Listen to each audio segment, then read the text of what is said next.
Hi everyone, it's James here from Pro Tools Expert, and you find me here in familiar territory. I've travelled all the way to sunny North London, to sunny Tottenham in fact, to join Alex Thomas.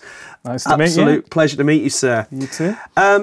This is your gaff, isn't it? It is. It's my home studio, yeah, my basement world.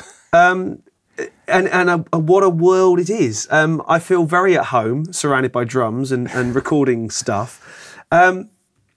So just for record, as it were, tell us a little bit about you, about how you got into this, how you got into drumming, or did you ever want to be a real musician? Well, I did start off playing guitar, actually, yeah, back in the day, but drums, yeah, I like yourself, we were talking about getting drum lessons when we were kids and stuff, in around Leicester at a place called Drumsticks, which is now closed down, I believe. Well, so I won't say most, but a lot of the good sort of drum stores and things have long since gone. Yeah, and I had lessons straight away. I got a kit when I was 12, I think, but I got lessons when I was 13. But yeah, just, got in bands straight away and kept playing. And by the time I got to 16, I was so sure that I wanted to carry on doing that I left school when I was 16, didn't do A-levels, but was already kind of doing pub gigs and getting a little bit of money here and there. And doing studio work in a place called Workshop Studios out in Redditch with a guy called John Miller, a really great musician who kind of got... It was great because I played drums, he played everything else. So drums were the only thing he didn't play, so I was quite lucky. It's always good to find that good balance. Yeah, because he was he still is a great bass player, guitarist and keyboard player. So we did a lot of session work, which was great for me at the time because I got used to, playing, trying to get it right first or second time, playing what people wanted to hear and, getting the sound together, but also learning about miking and techniques and everything, even though at the time I was far more interested in drumming, but you just naturally being around it all the time. I'm sure it's the same for yourself. I think it's exactly the same for me. I mean, I think I was always the one in the band who was quite happy to learn it. Right, and who thought, I quite like this, cables and mics and stuff. Yeah. And I think, say for me, it was a very early realisation that you spend £25 on a microphone, you get 25 quid's worth of mic. And you start to realise, and you start then to accumulate. And I think, like me, you've done a really good job of accumulating. Oh, well, thank you. But yeah, you've got to try and make sure you're not spending way more than you're earning from it. Is that where I'm going wrong? But I think I'm just about there. But yeah, I mean, very much the theory of this studio is to try and have the same gear that you have at any really big studio. So industry standard, top end mics. The same with the drums, really. Like I've got a few classic kits. This 60s Ludwig. Kit. Yeah, this is a 68, I think. Right. Super classic, so like the Ringo kit. Yeah. I've got a 1958 Slingerland over there, so that's more of the sort of jazz sizes. And as I was saying, a Yamaha Recording Custom, which is great for the sort of big 80s That big 80s sound. rock sound, Which kind of sounds great on everything. And a lot of Tama drums, like most of the classic kind of snares that, people like.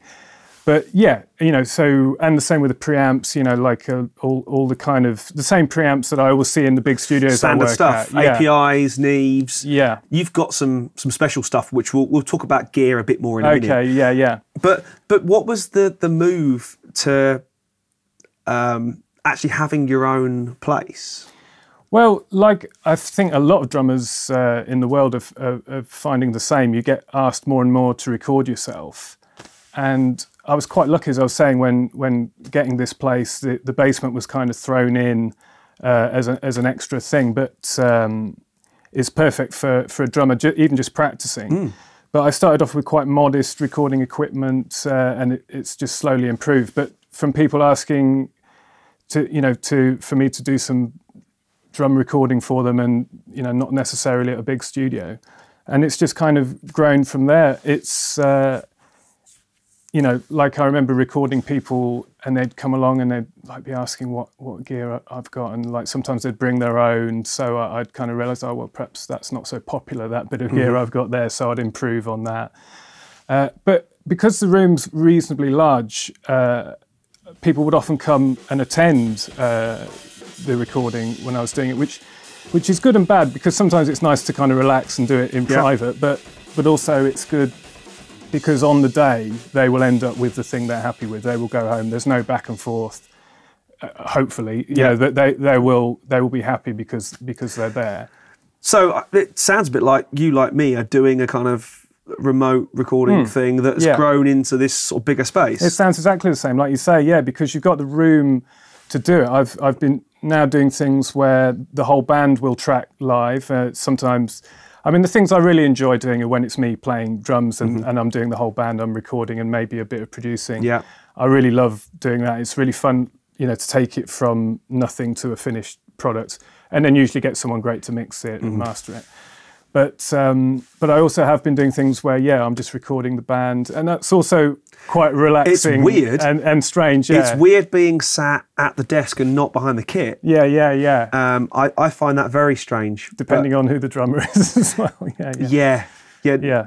Say, recent history for me, I've not recorded anyone who I've just wanted to kick off the drums. It's normally someone comes in and they're actually quite tasty. You go, yeah, okay. You can have the chair today. Yeah. And it's fun and it's great to do. And it's nice because you're just giving kind of creative input and getting the job done, sounding as great as you can. You're not having to worry about playing in time or not. In time? I read in an American drum magazine, that's what someone did everyone's it once. doing these days. Wow, okay. Yeah.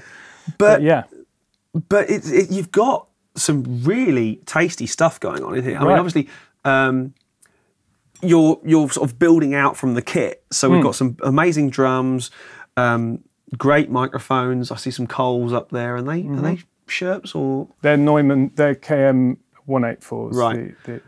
There. But you've gone. You've got a great space. You know, everything's geared towards the drums. Obviously, so much like. It's like a sort of slightly bigger steroid version of my place. It's great. Well, the lucky thing is, if you are a drummer who records yourself, you've got to have, at least, quite a lot of mic preamps and a lot of mics, which means most of those mics are very useful for other things, like the 47 FET can be a great vocal mic. The Coles are great on guitar amps. Yeah. So you can... by having a good drum studio, you've basically automatically got a good studio for doing everything else. Because you've you've brought enough mics, and let's face it, you've probably also brought over the top numbers of things like pre's and stuff like that. So I could see the Neve stuff, the 4081s. I love. Yeah, me too. We're not going to talk about the wobbly pot, but I don't know what you mean. Don't know what you mean. Yeah, right, whatever. But they're great. They were the first great preamps I got actually, and from then on. I bought a lot more Neve stuff, but I mean, not only do they sound great, but it also has been a thing, as we were talking about earlier, but the kind of thing of putting people's mind at rest with your studio. I mean, like a lot of this stuff, it's nice to know that it's the same gear that you've got in really big studios, because people know that what they're getting is going to be in the hands of a great mixer, completely usable, as long as it's well engineered by me, hopefully. And it actually, with a good source, a good input, a transducer, should we call it? Right. A good pre, and as long as you don't overcook it to Pro Tools or to tape. Yeah, exactly. You've got to go quite a long way to get it wrong. Yeah. That's not to say that people don't, but you've got to go quite a long way to mess it up. I try to, No, it's getting things in phase. I mean, the other thing I do here, I record a lot of mics, with the theory being that people aren't going to use all of them. But obviously, people can use, I mean, it sounds great with just one kick mic and the mono overhead, or the U87 out here and a kick mic. Just two mics sounds great, but there's no harm in recording all of them. My theory being, I want to get a great, or an all right take on the drums. And that be the important thing. And I don't want to have to do it again because I want to try a different snare mic or something. No, exactly. I sometimes record a 57 plus a 451. Yep, tape to it. And even on the bottom, the same. I don't expect anyone to, although some people do use both, but that's not really the concept. I mean, like with the overheads, I record 2 sets of overheads, the dark Coles, which some people love, but some people find them too dark, and the Neumann, the bright Neumanns, some people prefer, some people don't. But I don't want to do the take twice for that reason. Yeah. And obviously, it doesn't make any difference. You just mute them. Don't like those, I'll have those. Yeah. So I record a lot of mics with the theory being that people will pick the ones that they want, but everything's covered. And it's about the performance, really. I mean, a friend of mine, a really great mixer, Jez Burns, he did use both overheads, he said, in one thing, but that's very much not the idea.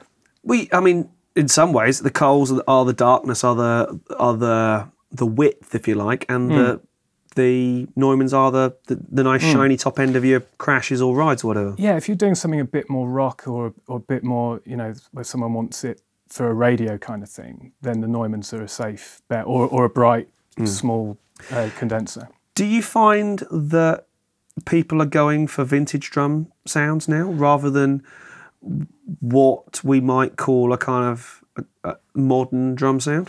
Well, I've certainly found most of the time the stuff I do is a very dead, dry sound, which I personally love. I mean, I played with the French band Air for a few years, and the snare sound. In fact, they got me to use this snare, which they used on the Virgin Suicides soundtrack, right, which was a Premier Royal Ace, really gaffer taped to death.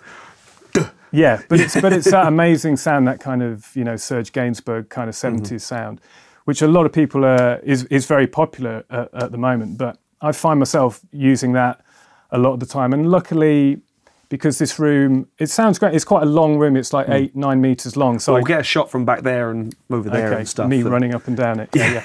But but generally, it's a dry sounding room. It's not a huge John Bonham kind of room. Say like me, you're never going to get that big snare sound. Because we're not in Abbey Road. Yeah. Or whatever. Exactly.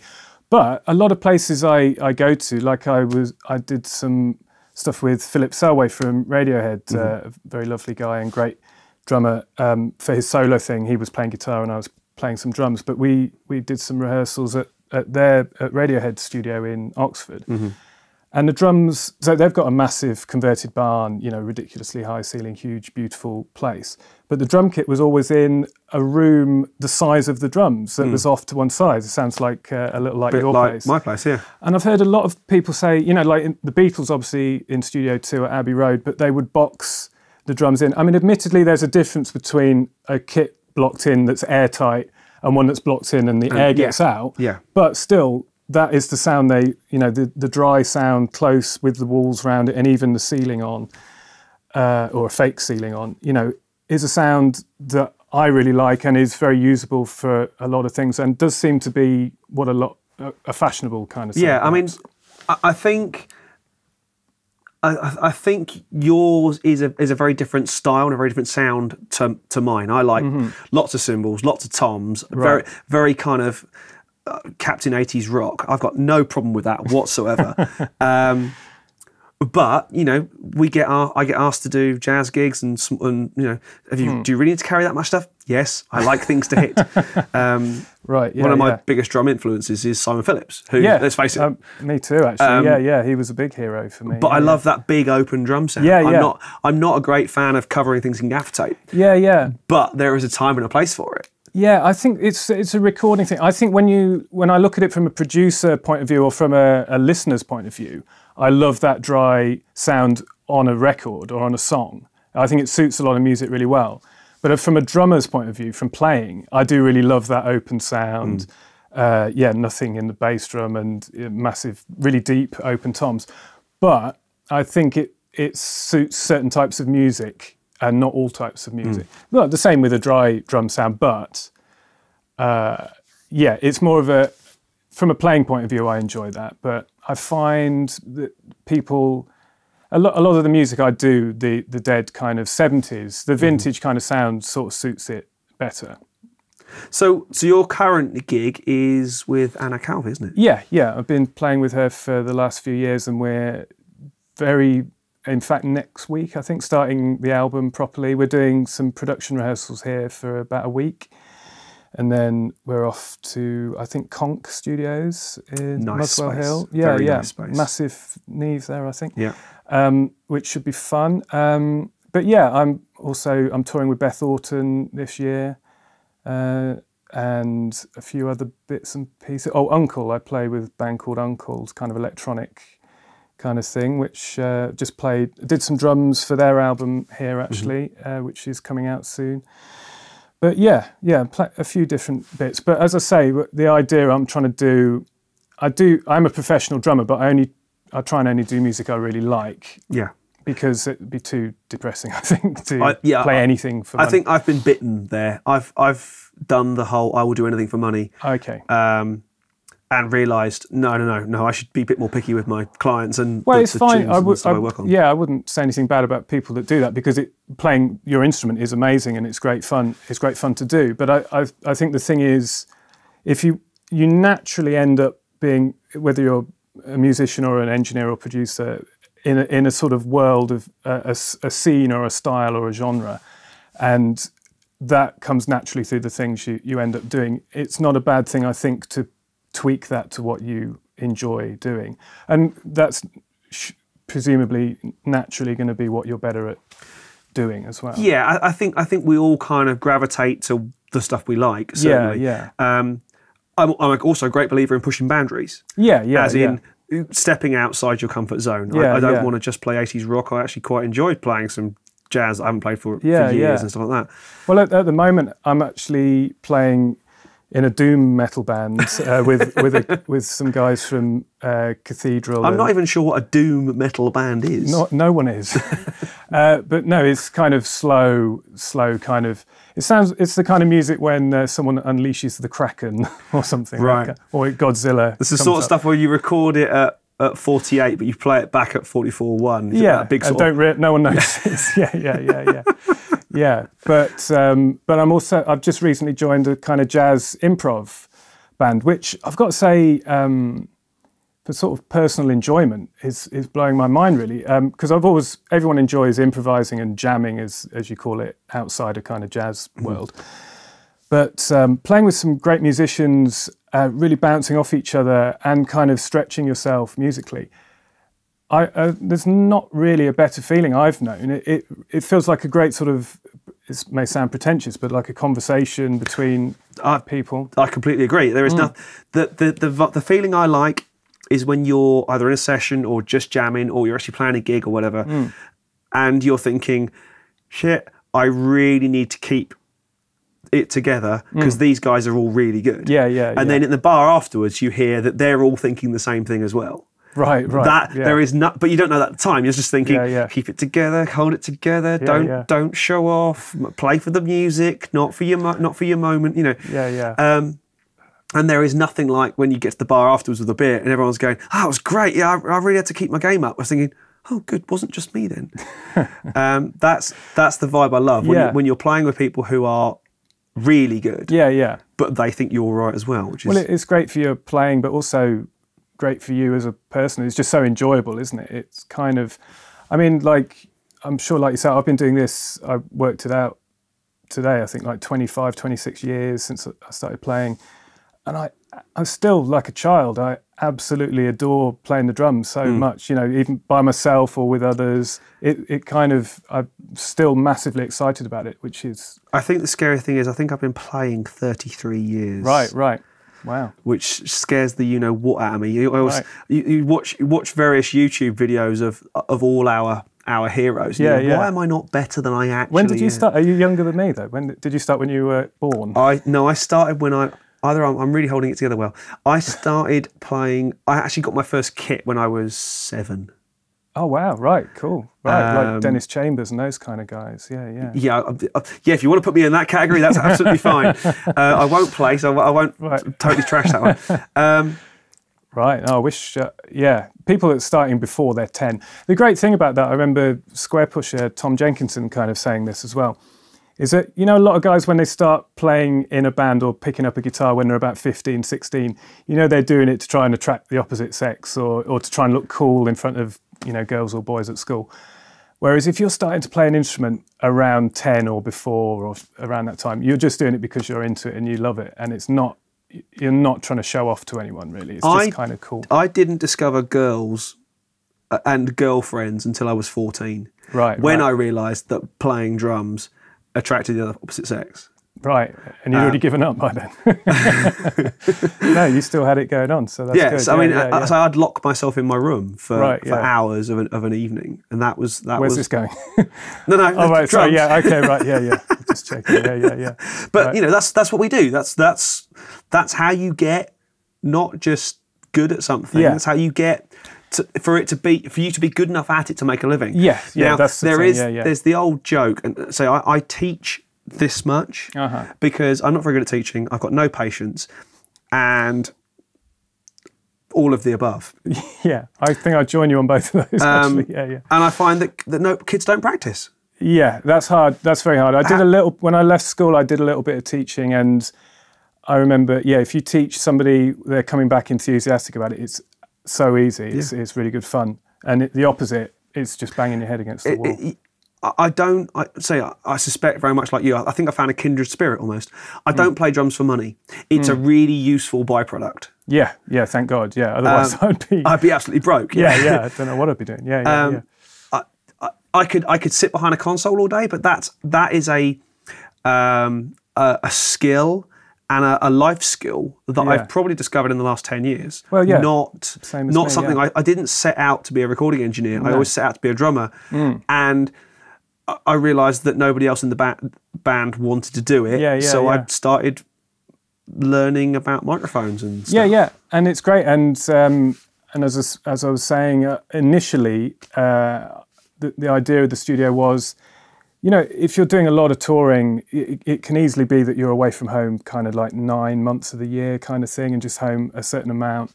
And whether you're married with kids or not, keeping any kind of relationship going. Also just for your own personal happiness. Sanity. Yeah, try and keep a few percent of sanity left. But I just don't like being away that amount of time. It's just nice being home every now and again. I can see why people do things like theatre work and stuff, or being in the pit for things, because at least, well, actually, I suppose you're still out in the evening, but at least you know your hours, you know when you're going home.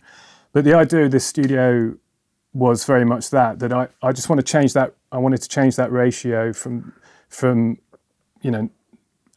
of the time playing touring to, if I can do 60, 70% of the time recording either myself or other people here, and learning this, improving on this skill, which I massively enjoy, and just do the tours that I want to do, I think that I'd be perfectly happy. That would be the ideal thing. And that is basically what's happening now, really. So it's working out quite nicely. Yeah, I'm actually completely in the same place. I'm just in the process of leaving the band that I've been with for the last 13 years. Right. And it wasn't touring as much, but, you change over that length of time. You change as a person, you change what you want out of life. And I now don't want to be thinking on a Friday afternoon, I've got to drive to XYZ now. Or I'm stuck in so-and-so overnight, and everyone says, it must be amazing travelling to all these places. And I know it sounds such a cliche, but all we see is tour buses or transit vans, depending on the level of touring you're doing. Airports and hotel rooms. Yeah, and each other. And you sit in venues. I think it was Charlie Watts who said, of 45 years of being in the Rolling Stones, I've played drums for 5 years and spent 40 years waiting. Yeah, that's absolutely true. Yeah. And I think of all the time I've sat on stages waiting for sound checks, or been doing sound checks, because often the front of house or the monitor engineer haven't got a Scooby-Doo. Yeah. I'd love to say that wasn't the case more often, but anyway. I just think I could tick, tick, tick, tick, tick. There's things I could be doing and things I should be doing. Absolutely. I mean, what I love about this place, and also the fact that it is sort of semi-residential, I try and be courteous to the neighbours, really, by ending around 6 or 7 each day. But the fact that, I'm doing sort of 10 till 6 and then the evening's free, it's great. I think it means you work better in the time that you do, But, sort of 12, 13, 14-hour days in the studio are very unhealthy for anyone. Where you don't see daylight. Yeah, absolutely. And also, it's funny, with the album I'm working on at the moment, we were talking about going to a residential place and being away, and someone in the band was saying that she would rather do it in London so that she could go home at the end of each night and sort of digest what's happened and come back fresh, because, often when you're there working, you're around everyone all the time. It's, even just the social side of things, which is very pleasant, but eating together and hanging out together all the time, you don't really get time to think about what's happened and really understand where things are. And there is always a certain amount of you're on stage, aren't you? Even when you're not, even when you're having a coffee or whatever. I totally agree. There is always that. Certainly for you as the studio owner, as the producer or whatever, you're always working. You're always in the studio as well. Yeah, that's the thing. It's like when it's your home as well. You're making the drinks at lunchtime. You're often cooking for everyone and stuff, and you're running around doing everything. It's great. You enjoy it, but by the end of the day, you are tired. I don't think I could really comfortably do a sort of 12, 13-hour day, which I have done when I'm drumming, because, a 13-hour day drumming, you're not drumming for 13 hours, are you, really? No, you probably total about 13 minutes. Yeah, because we nail it first time, don't we? Yeah, definitely. Yeah. Ting. But yes, but no way, I couldn't do that. And I've realised all over the years in the great studios I've worked in as a drummer, luckily enough to have done so, but the engineers, they've got such a tough job, because certainly if it's perhaps a smaller band, not such a huge band, but they want to get their money's worth, don't they? So the engineer is eating through their lunch break, if they get any lunch, and they're doing and they're just constantly on all day, and then sometimes being asked creative things as well. It's quite hard to switch your brain from, am I recording all these mics? Are any of them distorting? Where's that cable going? Why is that not recording? To what do you think of that chorus? Should that be a double middle eight there? Do you find that when you do work with bands, artists down here, they will book the studio and they'll book you maybe to what I refer to as drive, to be the engineer. But then by about 2 hours in, when they're comfortable with you, you're producing? Yeah, I think that's often the case. Again, that's the thing about working in a sort of style or a genre that you like, because I think if people know you from that, then they'll trust. Because I think the most important thing about any of this, drumming, engineering or producing, music in general, is taste, really, or at least trusting that the person that you're working with has similar taste to yourself. You heard that? A drummer used the word taste. It's quite hard, but I wouldn't mind a 20-piece drum kit, and I could assemble it, but I'd be very rarely employed.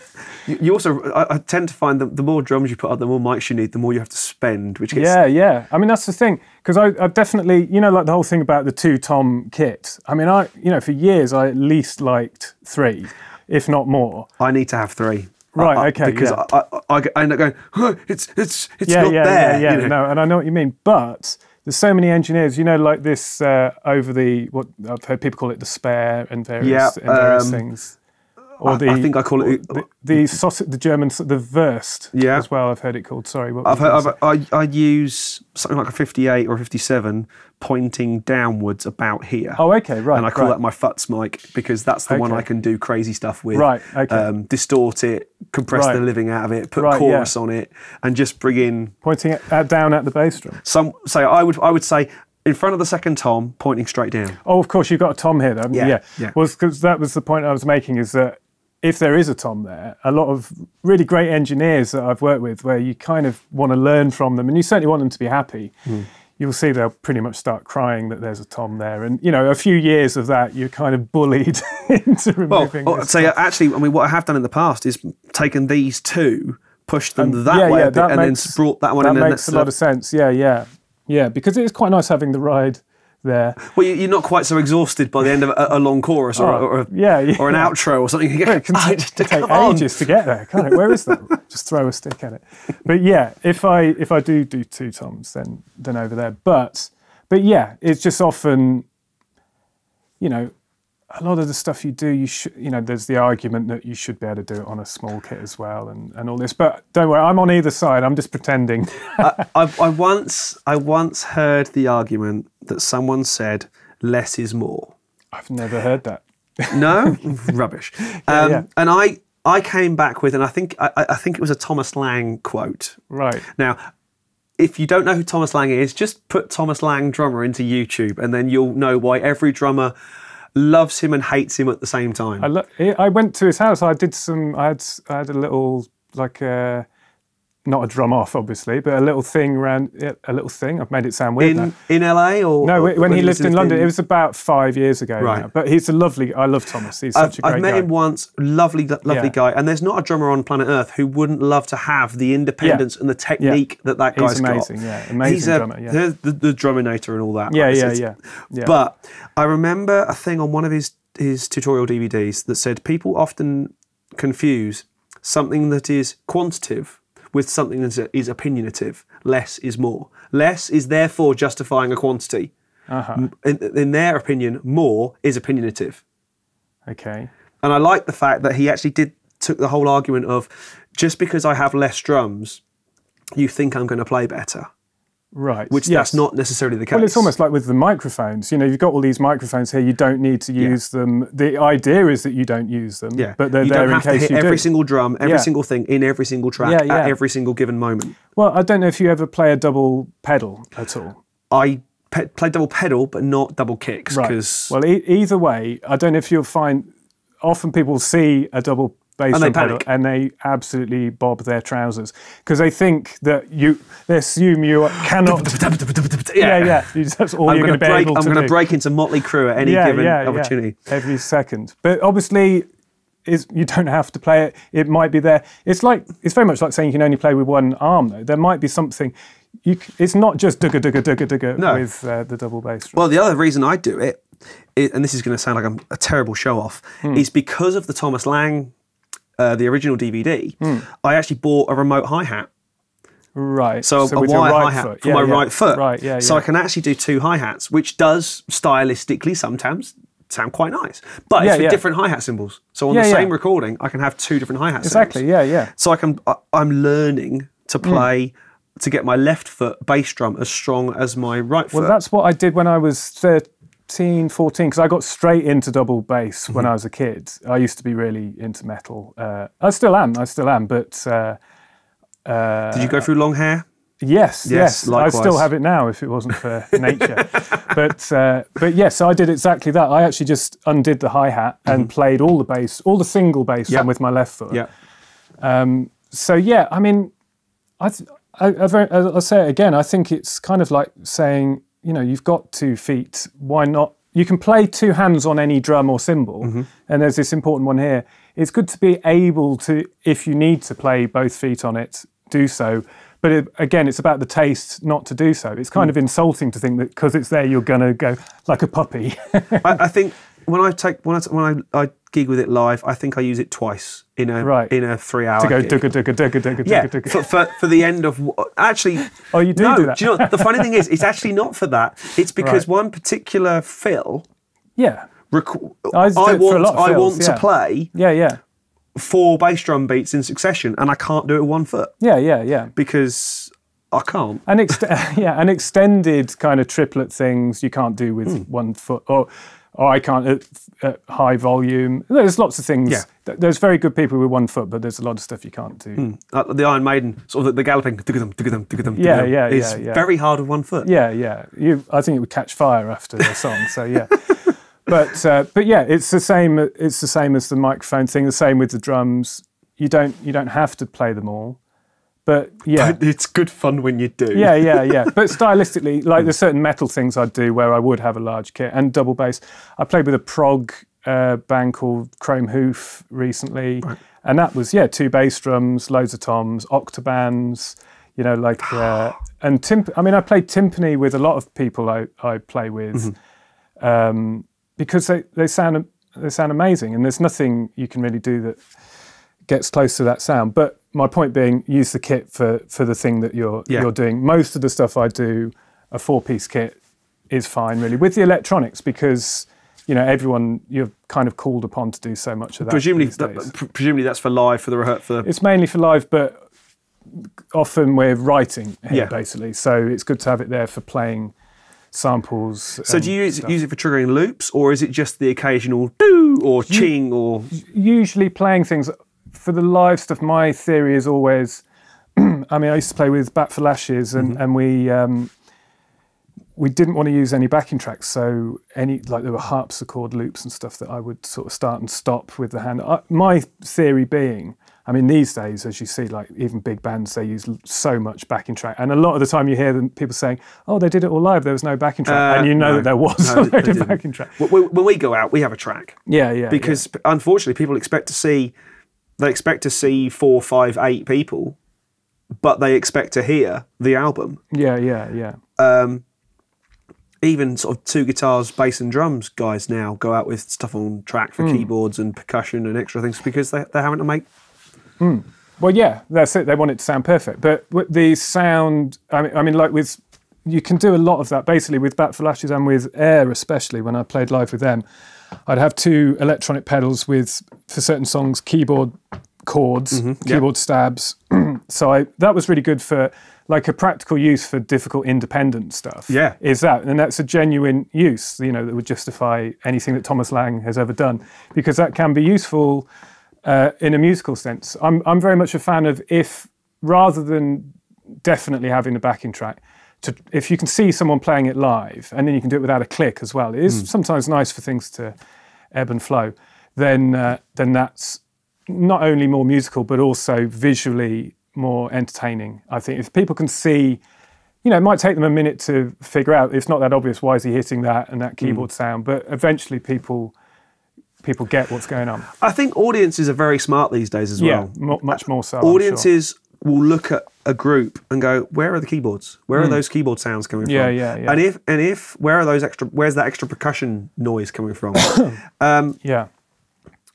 I certainly think at gigs where people are there for the music, should we say? Let's take out weddings, corporate functions, and probably 80% of the gigs I've done in the last 13 years, where people actually don't care about that sort of stuff. But certainly the festival scene, should we call it the original circuit to get really up the nose of the function boys? Okay, yeah. God damn those function boys.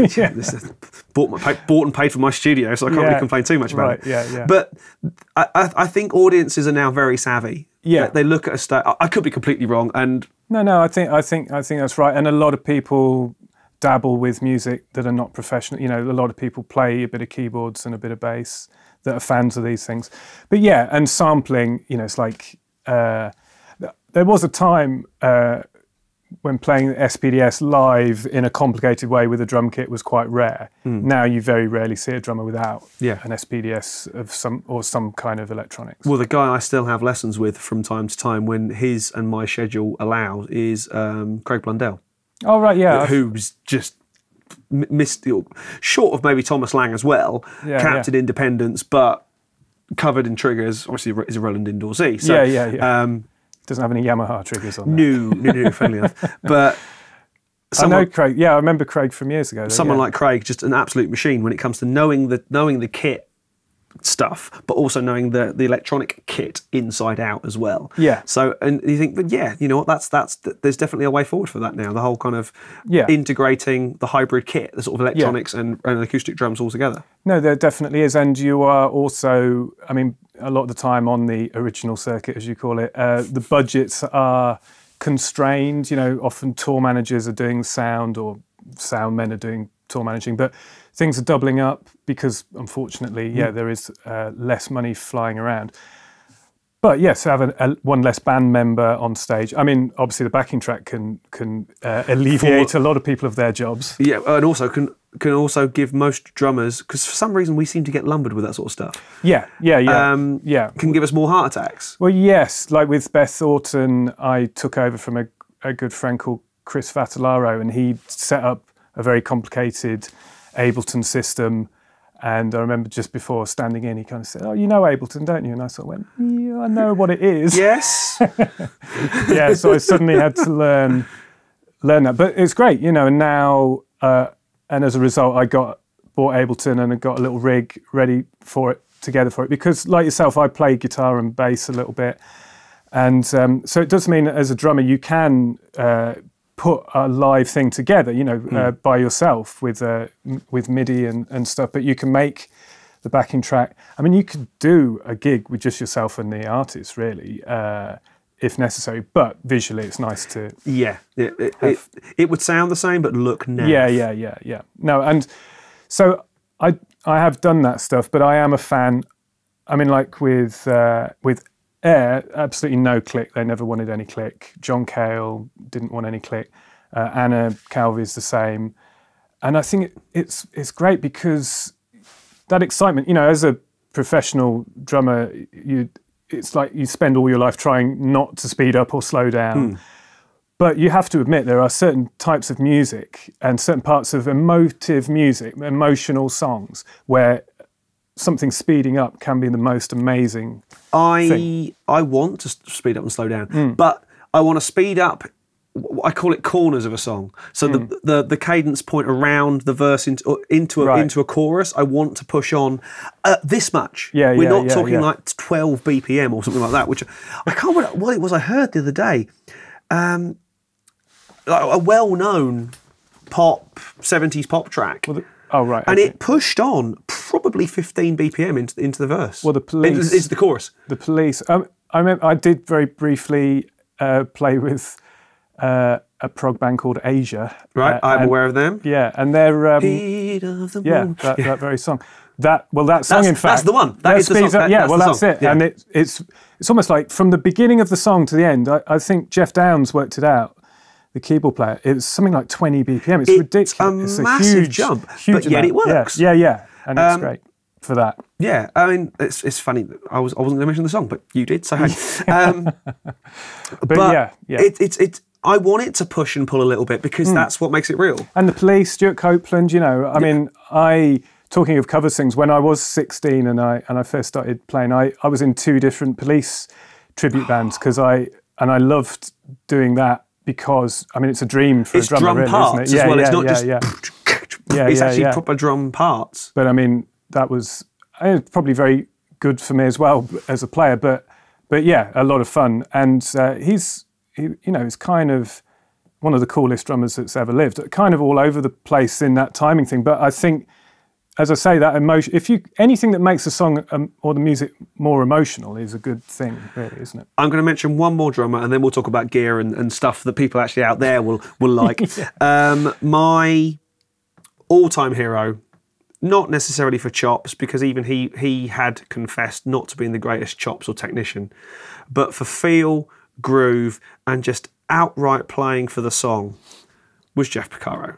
Right, yeah. For me, amazing. Because for me, that's the best of every world. He's got lots of drums, lots of cymbals, and yet plays for the song. Yeah, and plays. And when he goes for a tom fill or does something tasteful, you go, yeah, nailed it. Yeah. Oh no, amazing player. Yeah, almost inhuman, really. Just so sickeningly so. Yeah. Right. Let's talk toys because we can. So we've got. An array of microphones. I think, we've talked about the Coles and the Neumanns. The ubiquitous Sennheiser 421. Yep, that's right. Correct. Yeah, I was. You know when you think, hang on, I know that number. Yeah, you can't get it wrong, can you? In your position, you'd be fired. No, I have a community that would just scream at me. Yeah. I love the idea of the NS10 speaker, the sub kick thing. Do you do it at all? Or do you partake? I probably should, but I'm waiting to find an NS10 speaker on eBay that's not up for full. Are they expensive? I bought that new from. Is that? It didn't seem that long ago. It was about maybe 6 years ago or something. But they did have stock then, maybe not now. But right, they're on eBay for silly amounts of money. Right, okay. Maybe it's the original. I don't know, the original Well, it was cone, 60 quid, I don't something know. like that. Yeah, they're ludicrous amounts of money. Right, yeah. Well, I do find with this, though, again, it's very much there. Not everyone wants to use it. Since setting it up, though, I'm kind of addicted to it. I miss it if it's not there. I like that weight that it adds. Yeah. And I've heard arguments for and against, but, again, like I record 3 mics on the bass drum here. I've got a lot of other What's bass drum inside? mics. So there's a D112 inside. The egg one. The egg one, Yeah. yeah. I've got a D12 as well, but basically... The newer D12 or the old? It's an old one. It can be a little bit temperamental, depending on which way the cable's facing. Right. It sounds great or not that great. I'll hook you up with a guy who can fix those. Oh, that would be great, actually. Yeah, it might be a couple of things, actually. And this is quite recent for me, the U47 FET on the outside, which, it's basically like every when I'm at Abbey Road or anywhere else, it's always that. So like with all the mics, basically, they're all the mics I use wherever I am. So it's a hell of a lot of money for a bass drum mic, but it's worth it, I think. Because it makes the right noise. Sound good, yeah. So yeah, the D112 is obviously quite clicky inside, mixed with that. I mean, the thing is with my bass drum mics, for me, if I'm mixing my drums, I do actually use all 3 in the sense of not EQing any of them, because you get the click from the AKG, the depth and the weight, and then you get the real bottom end. Yeah, no, exactly. absolutely. No, so EQing is just doing that for me with those 3. But of course, there are people that will just use one of them and EQ that. Yeah, and 500 hertz, don't like that. yeah, and that's up to them. So that's the theory with that, really. Since I've had it, I've liked to stick with it. What have you got on snare drums? Just because I haven't seen. So they're. I've got some 57s lying around. They're the old Unidyne 57s, which sound similar but maybe slightly more vintage. They look a lot cooler though. Yeah, which is very important here. But as I say, often the 451 alongside, but at the moment just the 57. And you've got a 451 on hi-hat and on the ride as well. Yeah, with the pad in. I just got the pads recently. And I love the fact that you do the whole kind of pointing it away from. It seemed, it's just. Well, it makes perfect sense. It's a mixture of trial and error, and also seeing what other, people like, as we were talking about, Chenzo Townsend. I did an album with him years ago with Stephen Street producing, when Chenzo was doing more engineering. That's going to be a dream team to work with, isn't it? Oh yeah, no, it was great. Yeah, amazing. And you're obviously going to take note of people like that. Because if you don't, you're an idiot. Yeah. This is my normal sort of view on things like that. Some kind of bell, not to. So that kind of thing. Obviously, just trying to get as little snare in there as possible. Really. Under snare mic? Yep, still a 57. Right. As I say, often, four mics on the snare will make a lot of people vomit, but it's, you don't use them all. Some people do prefer a condenser underneath the snare, don't they? Yeah, I think I do. I think that's what okay. So just to get that real sizzle. Well, very much for that reason. If I did something for you here for some reason, if you did a Phil Collins and gave up drumming, and I sent something to you, then I wouldn't want you to have to say, "Can you play it again?" Because I want the condenser on the bottom. Yeah. I mean, in all reality, you'd probably just EQ it differently. Well, and also what I tend to, and I think this is a good lesson for life, is if I wanted you to play drums, it would be because I liked your sound. Right. I wouldn't book someone and say, can you sound like me, please? Right. Because that seems daft. Yeah. Or do everything exactly the way I do it. Yeah. Because that seems a bit silly. That's not to say there aren't necessarily some things I'd go, Yeah. But just things that work better for what you're looking for. So that's very much, and well, I'm sure we'll get onto the converters and stuff, but very much everything is going directly to the computer before going near any outboard at all, for a similar reason that someone down the line is going to be happy. I'm not going to make any decisions that they're not going to be able to undo. So you're going from the mic to the pre, and we've sort of talked about, you've got the APIs there, you've got mainly Neve, a lot of Neve, and so some Focusrite. 4081s and the ISA 428s, they're really nice. Those two in the middle I'm very interested about, because the 1272. They are that's clearly a Neve pot, a knob. Yeah. But I've never seen. Well, the 1272s were line level amps. So they're actually in the BCM 10 that they've just re-released. Right. But they're from a desk that was at BBC Elstree for many years. Right. I think it was delivered to them in 1969, apparently. Wow. And so it was there all the time. You know, and I mean, I've no idea. It was something like a 40, 50 channel Neve at Elstree. But, you know, The Shining was done there. I think some other Kubrick films were done there.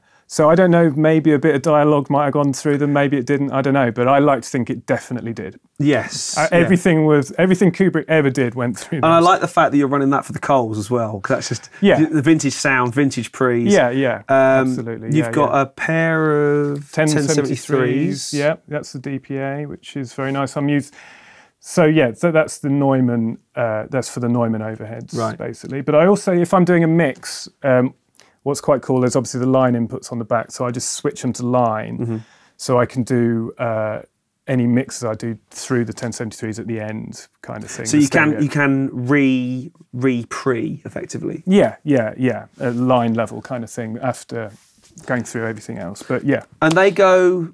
So that all goes straight to the console or straight to the... No, it goes straight to the... Which is kind of hidden. Yeah, why have you done that? Because you are also an Orion user. Yes. Yeah, very proud user of the Orion as yourself. Well, very happy. It was recommended by James Townend, who's helped me a lot with the studio, by the way, I should say. Been a very, very big help because he's such an expert on studio stuff, but he's really helped me avoid the small studio trippings. Yeah. So basically, the trippings idea or trappings, have the same stuff as a big studio, but in a small place, which I'm sure you do yourself. Yeah.